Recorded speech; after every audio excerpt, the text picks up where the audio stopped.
আসসালামু আলাইকুম সবাইকে, কেমন আছেন সবাই? আজকে রান্না করব ফুলকপির ভাজি। প্রথমে ফুলকপি আর আলুগুলো ভালোভাবে ধুয়ে নিয়েছি। এই পর্যায়ে কড়াইতে দিয়ে দিব সয়াবিন তেল।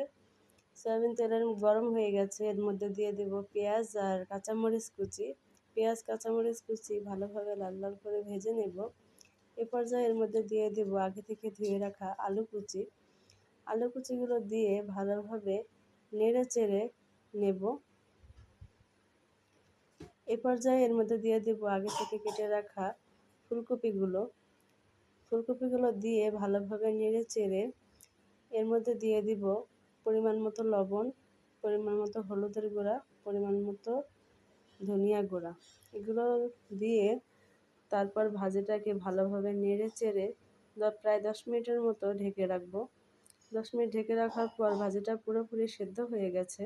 এ পর্যায়ে কিছুক্ষণ নেড়ে চেড়ে তার মধ্যে দিয়ে দেব ধনিয়া পাতা। ধনিয়া পাতা দিলে ভাজিটার ফ্লেভারটা খুব সুন্দর আসবে।